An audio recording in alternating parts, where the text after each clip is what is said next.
Carrie from Wrap Your Head Around Silks. This is the Expecting Aerialist podcast, now with the Digitent Network. And we have our Bean here. Come here, closer. Come here, closer. What would you like to say to the listeners? Well, I really like hanging out with my mommy. She gives me yummy food, and I'm hugging her belly inside her box. So we've been playing this thing where she likes to be like a little fox. We've been reading the book, The Little Owl's Night, and it's like just like nocturnal animals exploring the forest. And there's this little fox that has a foxhole and sleeps in there, and she likes to be the little fox, and she sleeps in like the like I'm in the fetal position. She sleeps yin yang with my fetal position. And she puts a cover over her head, and it's the sweetest thing, right, Bean? All right, guys, what do we have at Wrap Your Head Around Silks?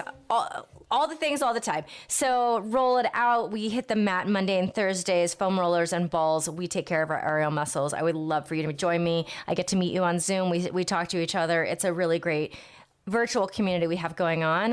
It's affordable. I'd love to have you. We have Aerial Rehab, which is a course that is pointed towards that space between PT and aerial class. It's getting back all of those very specific aerial skills that we have for silks, and not just silks, but the other apparatuses as well. And we have a comprehensive course. If you're one of those people that like pops in and out to class and you don't have a great way of remembering some of the foundational things, it's a lifetime access course. You'll have it forever. The videos are very, I put a lot of time and effort into explaining things super micro. And there's a free course, too, if you just want to check out my teaching style. All right, guys, today we have Emily Moon, also known as Emmy Moon. I only like Emily Okay. Sky. Okay, yeah, she's got a Barbie named Emily Sky. Is it Emily Sky? Is that true? I want to name her Emily Sky. Okay, it's a good name. Can you let me finish? Okay, thank you.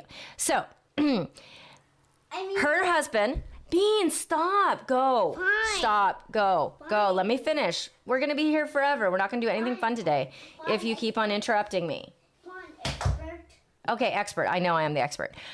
Okay, so her and her husband own the Apollo Center in Colorado. They've been in business now 13 years. So impressive. We talk about that. They have their own youth performing company.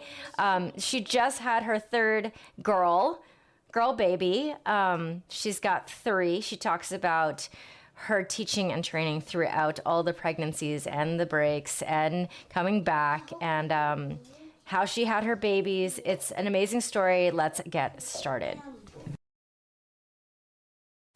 Emmy, you were actually referred to me by Sophia, Commonwealth Circus Center, and you are also a studio owner and an artistic director of your own company.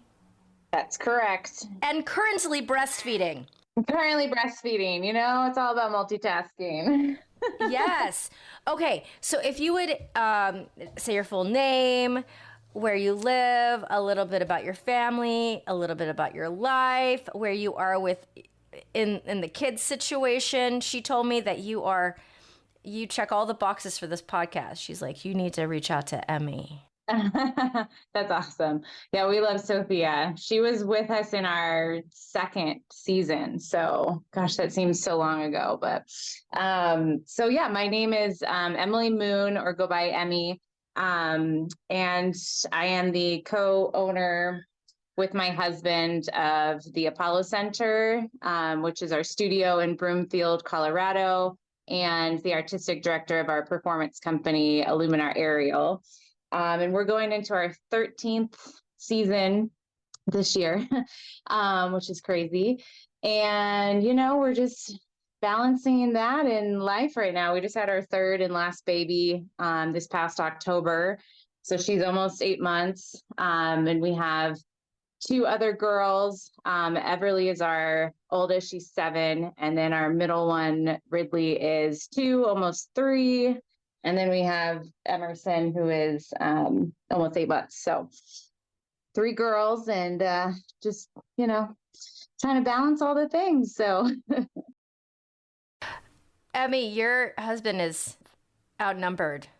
He is definitely outnumbered. Yes. Even our dog is a girl. So, but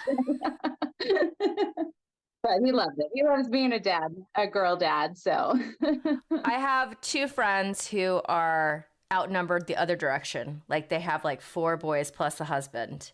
yeah. Yeah. Yeah. So it's so interesting how that goes. Like, I anyways, know. so there's so much to unpack with just your intro. So much. I'm going to start with the aerial stuff and then we're going to go with the baby stuff. 13 years. That is an accomplishment. Yeah, there's been ups and downs along the way with any journey, obviously, but yeah, we're like, how are we in our 13th year coming now? And it was, obviously all the things that just ended up working out with our community and our people that we've kept in our circle. And we just keep powering through and adding more chaos into the mix. And here we are. So, Emmy, when did you start your aerial practice? I started my aerial practice in college back in 2007. One of my professors wanted to do this installation piece at the University of Texas in Austin. And so we did this whole aerial wall piece that she choreographed on me and a couple other university students. And then I just got hooked from there and started training in Austin, Texas. And the rest is history, I guess. We had the same aerial anniversary. I started in 2007 as well. It's crazy. Yeah. Okay. So here's a question. I think a lot of people out there are potentially opening their own studio. If you could tell me how you managed to get the money together to start it, and then maybe some of your biggest challenges. Yeah. So, my husband and I started this back in 2011 when we were actually living in California together at the time, and I was doing some contract aerial work out there. And we were broke, living in a 1-bedroom apartment with the air mattress on the floor, and we're like, hey, we want to move to Colorado and start this business. So we didn't actually have the funds that you would normally have with opening a studio. We kind of did things small and worked our way up. We moved to Colorado. I was also a gymnastics coach at the time, like all through high school and college. And so moving to Colorado, I started coaching at a gym, and then kind of pitched this idea to them to start, our aerial business in their gymnastics center. So we worked out a deal with the place that I was coaching at as well to start our aerial classes, but we had to do them, after team practices after 8:30 at night and on Saturday and Sunday mornings. Those are the only open times of their gym. So once we kind of filled up our potential there, the gymnastics owner had found this open space next to one of his other gyms in Broomfield and offered basically us to move to that location and keep growing from there. So we were roommates with a cheerleading program. And we just kind of kept growing our program with the space that we were sharing with this cheer company. A big struggle we had is that over COVID, we decided to kind of partner with the same gymnastics owner a little bit more in depth. And we made a bad decision to kind of go in this partnership with him. And then COVID happened, and we quickly found out that you have to be careful who you go into business with. So we kind of almost lost our business due to not only COVID, but just not being able to nicely say this, get along with the gymnastics owner. So we kind of had to part ways. We were in a legal battle with him to kind of divide our businesses up. But we ended up separating and keeping our aerial side of things. And then we kept the same space that we moved into back in 2013. And so we're like, we're never going into business with anybody else other than ourselves. Because it's hard, you can make that wrong business choice and then almost lose everything. So we were close to doing that about 4 years ago. That's from COVID. So that I would say has been our biggest struggle, is almost losing our business and going into business with the wrong person to try to grow our business in a different way. So we decided, we're just going to stay with the two of us as owners and just keep pushing through and growing how we've been doing from the beginning. And, COVID obviously shook everybody in the gymnastics and aerial and dance world and theater world. So we've recovered from that the last couple of years, and now we're just trying to grow in other ways, as well as still trying to manage our family. But we're done with having kids, so we're just trying to get to a point where we can kind of handle everything again. But we're not there yet. So this little one is not even a year yet. I think once you get past that first year of baby stage, things get a little easier to handle. So yeah, I think that answers your question about our struggles so far. Having a partner is really hard, a business partner, and then not having a business partner is also very hard. There's so many pros and cons to each, and finding that sweet spot if you have a partner to be with the right one. And then also I have to imagine that partnering with your husband has its own challenges. Oh yeah, definitely. But It's been the best partnership, obviously, because we know each other, we know how each other works and what our strengths and weaknesses are and what he needs to handle and what I need to handle. And we've just been able to balance things that way. And we have found in our business itself what we really like to do and what we really don't like to do. So we, within those 13 years, we have kind of moved in those departments and helped to grow the business that way. So that has helped a lot. So we have our separate things we're responsible for, and that helps keep us going. I find that's the best way for me and my partner. I have a podcast partner. I have another podcast called Greener Grass, which is not about aerial. And it helps that I have my task and she has hers, and they don't really cross over. Exactly. I don't worry about what she's trying to do and she doesn't worry about what I'm trying to do. So it does feel like you've got support, somebody's got your back, but you're not micromanaging each other, Yeah, exactly. Yeah. Okay. So kind of the bridge between your business and your family. What is, now that you have a baby, oh my goodness, I was going to say that baby looked sleeping, but not. She is. She's asleep. Yeah. You have the 3 kids, you have the business. What does a Tuesday look like? What is, you wake up, tell us about a day. Yeah. We do a lot. We do all of our administrative stuff, I would say, from home these days, just because of, the children.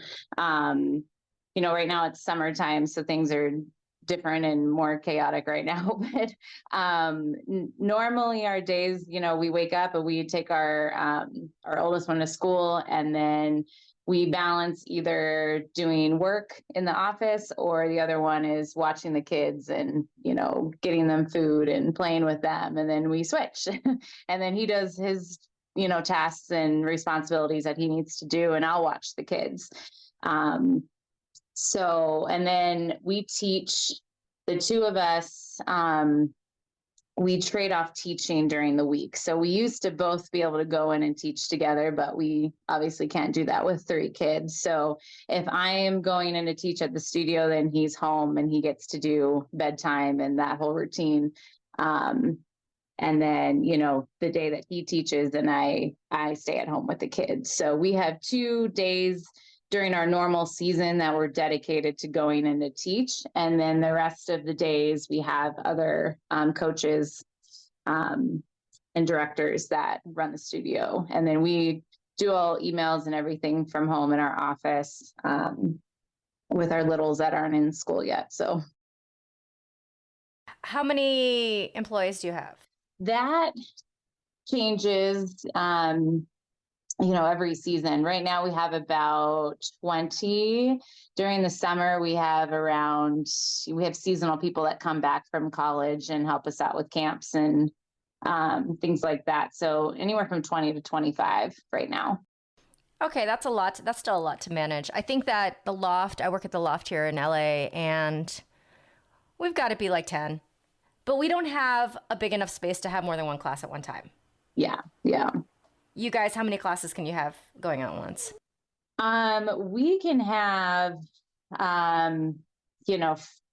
4, it depends kind of what classes they are. We have, for aerial, we usually run 3 to 4, max. And then we also have a smaller dance studio dedicated, like ground dance studio. And then we have another smaller studio that's our trampoline room, trampoline wall.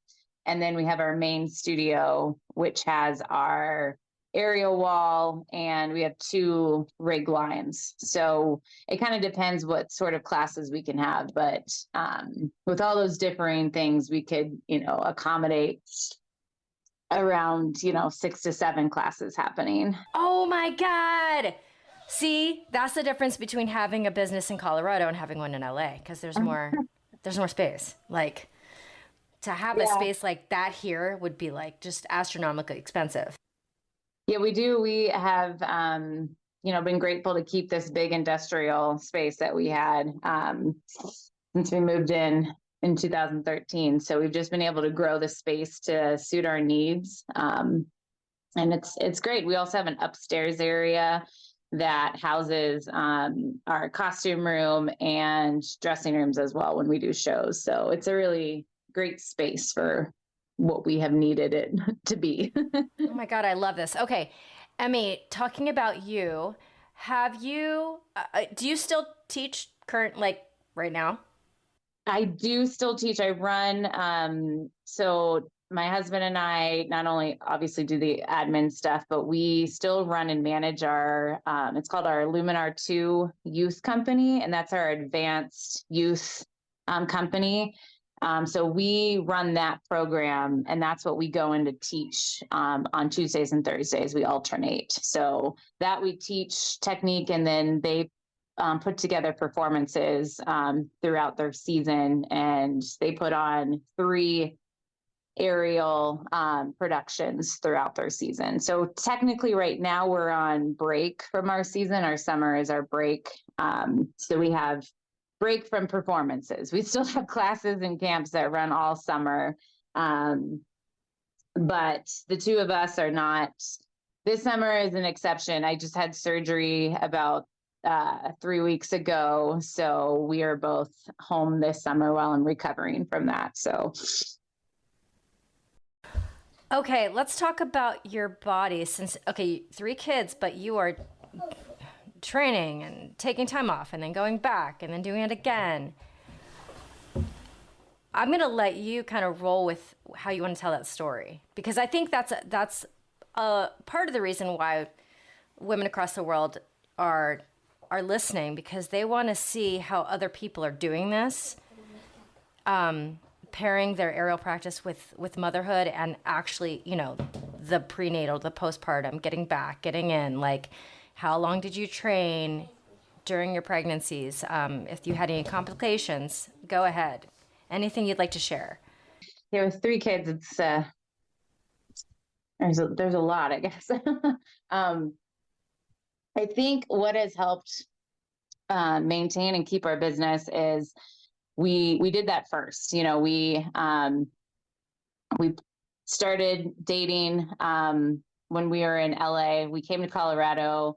We decided to start this business with our own personal money, with no money, basically. We got married. We decided to develop our business and get that growing to a place until we felt more confident that, okay, yes, we could start having kids now. So I think because we were able to get our business to a certain point where it was established enough that we could step out and start growing our own family.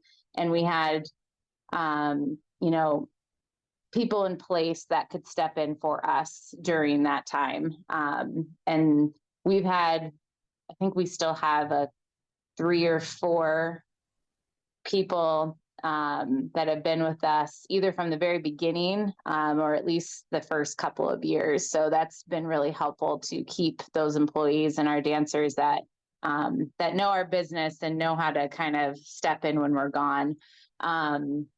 So the first baby, I think everyone just doesn't know what to expect, until you get pregnant. You hear everyone's stories, you read everything, but until you're actually living the pregnancy, it seems, it just is your own journey.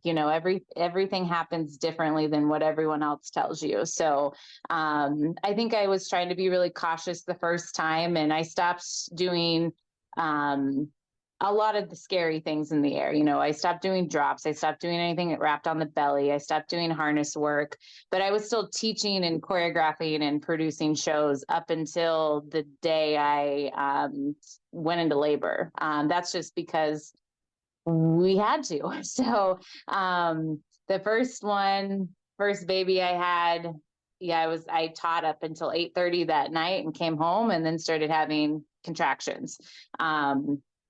And then after her, I think that first time you have a baby, you're like, it's a little scary. You're like, oh my gosh, like why my body, what happened? No one tells you, a lot of postpartum things that were a big surprise, like, oh, I have to be in diapers for like 3 months. Like, why didn't anyone tell me this? Why didn't I prepare for this? So, I was back teaching, gosh, it was so long ago. I feel like it was after I was cleared for that 6 weeks. I think I was back teaching after that. But the beauty of having your own studio is you can bring your babies with you. So we brought the pack and play, we brought toys, and when they're in the baby stage, you can just leave them, lay them on the floor in a blanket and you can watch them and they don't move, right? That's like the easiest stage that you can take them to work with you. So, so that was, our first journey in trying to figure out like, okay, we have a baby now we still have to continue the business. And then we had a lot of life changes between the first and second one.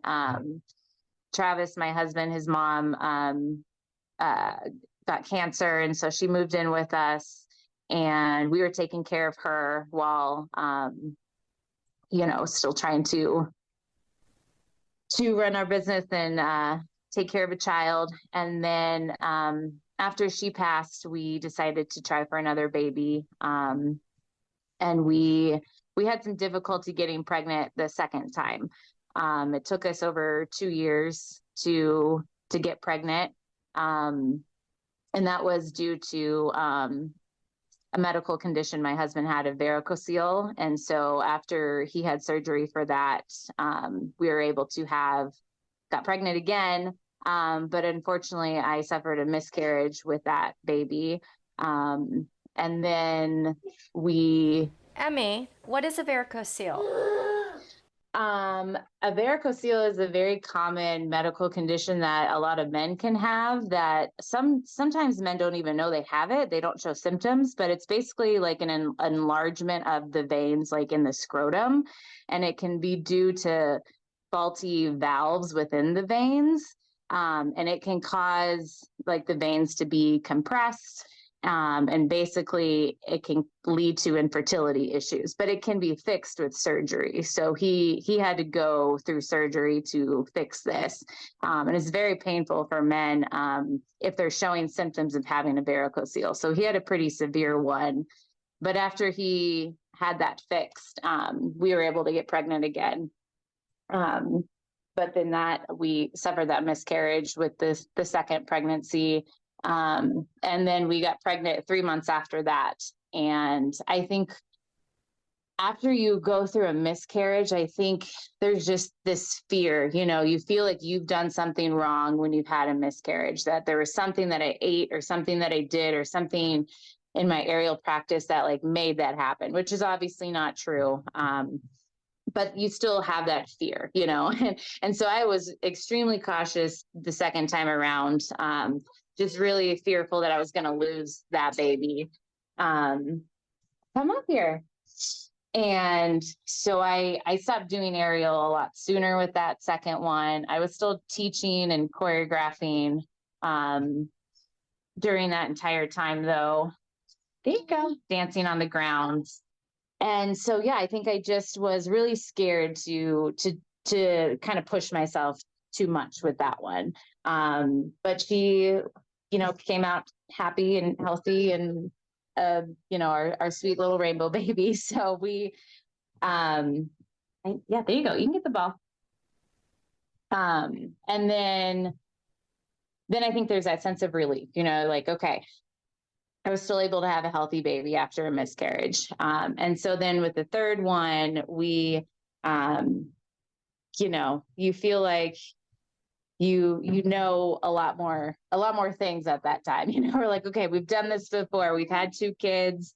So I think I kind of went back to that, like, okay, I can still do a little bit more. I still limited myself in the air. I think mostly just because I felt weak, I'm like, just back and forth being pregnant and recovering. I didn't go up in the air as much the third time. And then, but I was still prepping for it was our Halloween show at that point with our third one last October. So I was dancing and prepping the show up until 2 days before she came. We actually had our show 2 days before this one came. So we had prepared and planned our show date basically around my due date. And I think she was supposed to be due on October 21st. And then she came a week early. So I think we had 1 day to recover from our Halloween show. And then my water broke in the middle of the night. So she had good timing. She at least didn't come in the middle of our show, but there you go. You can get on here. Go have Dada help you with that. Okay. So you don't spill it. Go have him put this in a cup for you. Okay. Thank you. And I think after the third one, the recovery felt faster and I don't know, just felt better all around. And I think because the third time around, so I had an epidural the first pregnancy, which, killer epidural, couldn't feel anything, but, it took me 2 hours to push her out. And then I just didn't like that after effect that I felt. And then second baby, I had an epidural that failed, which I did not know was a thing. I didn't know your epidural couldn't work. So that was kind of a big surprise that like, okay, here you go. You're going to feel all of this. But then I was like, okay, like that was kind of empowering that I felt everything and still was able to push this baby out of me.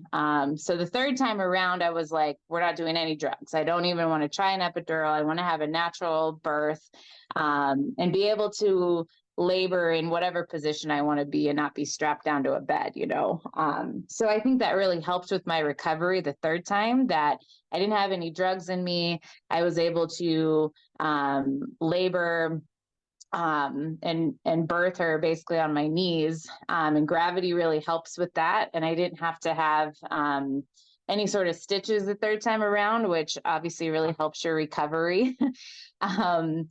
And so, yeah, with the third one, I felt like I was able to bounce back a lot faster, and your body's done it already. The third time you're like, okay, we've done this, we can snap back out of this. But then you have 3 kids you have to manage, right? So my body felt better, but then I still don't have the time to do the things. So You have what Dr. Janae, one of the doctors that comes on this podcast now and then, she calls it a proven pelvis. Proven pelvis, yeah. Yeah, because the baby has fit through there, and it can come out there again. No C-sections.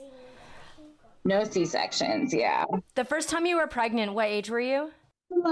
I was 30, and then I had her at 31.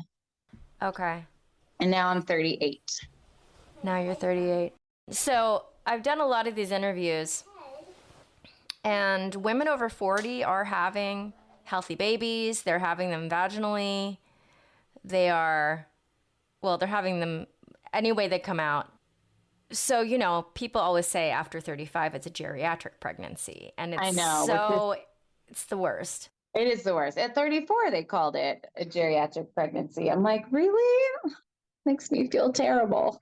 Yeah, so it's both. It's like, yes, women who are my age, well, when she came out, I was 41 to when she came out, we're having kids, but there's definitely more complications that come in the next decade, for sure, like 40 onwards. Are you talking about me when I was born? Yeah, I am. What are you talking about me? I am. Can you let me finish this podcast? Yeah. You can hear the recording and you can hear it. Did you struggle with pelvic floor issues, with any diastasis recti, any lower back pain, getting back to your practice the 2 times that you did already? Roughly how long did it take you to feel like your inversion was back? Stuff like that. After the first pregnancy, I had a little bit of a diastasis recti, just very slight. I could tell there's a little bit of doming when I did some ab work.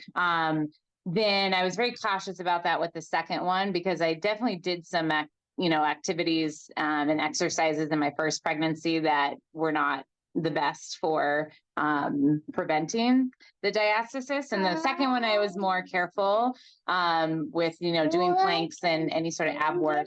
But it definitely was worse after the second one. And then I developed an umbilical hernia with the second one, and that was pretty painful. I felt a lot of pressure in my belly button all the time, and I had to wear a lot of kind of bands to help kind of protect the belly button. The bigger that she got and the bigger that my belly got. And then I saw, a doctor after the second one, and they said, they wouldn't, oh no, baby.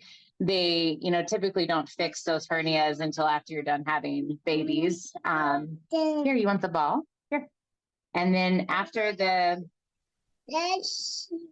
go see if Dada can do it. Okay. Go see. And then I knew going into the third pregnancy that the hernia was going to be worse. And the diastasis was going to continue to grow. So, again, I was cautious with exercises I did when I was pregnant the third time around. But I just knew it was going to happen.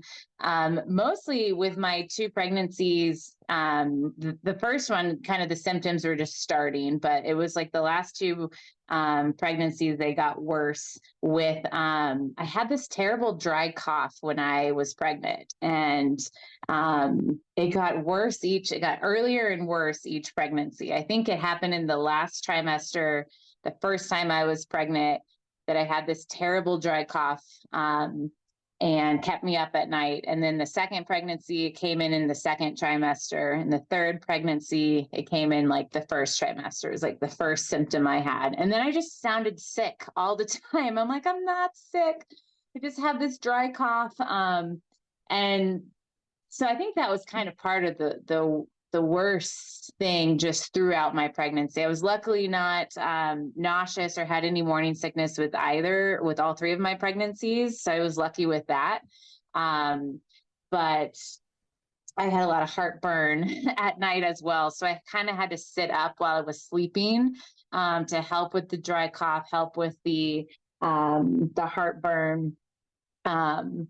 And the reflux. Oh my gosh, the reflux. That was terrible with all of them. And then afterwards, after the third pregnancy, I can still go get this hernia fixed, but it hasn't really caused any issues right now. So I'm trying to see if it kind of resolves on its own before having surgery. I actually injured my foot, which is why I had surgery 3 weeks ago.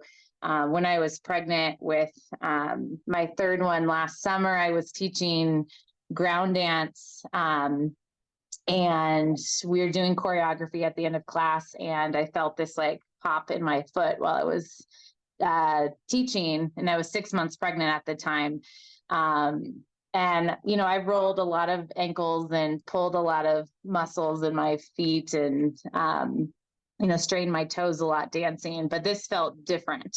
So I immediately went to the doctor, and they were like, well, you're pregnant. We can't give you an x-ray. So I kind of just had to let it heal, until I was done being pregnant. And then, I waited 3 months afterwards to get an x-ray because, you're in baby bubble and you don't want to leave your house. So I finally was like, okay, I need to go see what's happening with my foot because it was painful to walk on. And it kind of healed in just a really weird way. So once I got the x-ray, I basically had torn my plantar plate in my foot, dislocated my second metatarsal. And that was due to being pregnant and having that relaxin, running through your body where your muscles are just a little bit more relaxed. But also I've had, a dancer bunion that has formed throughout my whole life. And it was pretty severe on that foot. And that really, was part of the reason why I tore my plantar plate. So I finally was able to have surgery about 3 weeks ago. And so that has been actually more difficult to come back from. I mean, I'm still recovering, but just more difficult to, manage the kids, obviously, when you don't have a working leg and you have to be on crutches with babies and, children and still trying to run your business from home. That's been difficult. So yeah, I think those are all the things. Oh my God, you have a lot going on. Yeah, but who doesn't, right? I mean, that's kind of multiplied, I think. I feel like I've had a major injury, but it wasn't when she was here. Yeah. I mean, I feel like that's life. Like, I know. As things get added, you're just like, okay, well, I guess I'm just gonna do the thing. Like for example, if you had to move, like we've had to move a couple times. Yeah. It's just like the worst when you just start piling it on to what you normally have already. But you like have this great attitude. You're chill about it. Oh my God, I'm very impressed. She's gonna be mad that I just said that. Yeah, I mean, obviously we have our more stressful days, but I think what kids teach you is that like you not only learn more patience, but you just have to remember that you can't expect perfection out of anything anymore. As dancers and as aerialists, that's really hard, right? We're perfectionists, and things just have to take turns being clean and being put together. And that's kind of where we're at right now this summer. Our house is pretty chaotic right now, but whose isn't, So, but summer just ended up being the time to get this surgery done since we're not in season right now. So I'm able to recover during the summer and get back into our season in August. So. Okay, I'm going to wrap this because this one is getting so mad at me right now. Emmy, if you could give the ladies out there advice. So whether it's being a mom of 3, owning your own business, partnering with your husband, balancing act, if you could lend us some of your wisdom. Oh gosh. I would say that, there's never a perfect time for anything. There's always going to be something happening in your life, something that's chaotic, something that's stressful. And you just have to, if there's something that you want to do, you just have to know that you can do it. You can't wait for that perfect time for anything. And I think that's what, growing our business and having 3 kids has taught us, is that like, we'll make it work. You will always make it work. If you have the drive and the heart for it, just go for it. So you'll figure it out. I love it. Emmy, thank you so much for carving out the time. I know it is not easy. I appreciate it. Of course. Thanks for having me on. This was great. Okay. So Bean is 4.5. She's at that age where she just wants to talk to me the whole time that I'm doing this podcast. So if you've been with me from the beginning, you have heard her voice mature over time, and she is at times very, very a part of this podcast, and sometimes just like playing in the back and just chilling, giving me my time to do it. Sometimes she's at preschool and she's not on the track at all. So today she was very participatory, and yeah, I love having her here too. So my listeners, if you would please honor me with a 5-star rating and review, it means the world. If you want to be on the podcast, DM me at CarrieWee1 on Instagram. I want to hear from all of you. It's easier for you guys to find me than me to find you. So if you have a story, come on. What, Bean? My nose with it. You hit your nose? I'm sorry. Are you okay? Do you need me to rub your nose? Okay. Are you okay now? Do you want me to kiss it? Okay, I'll kiss it. Good job.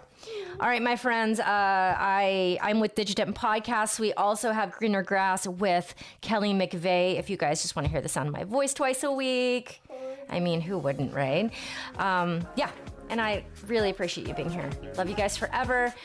Over and out. This is The Expectant Aerialist.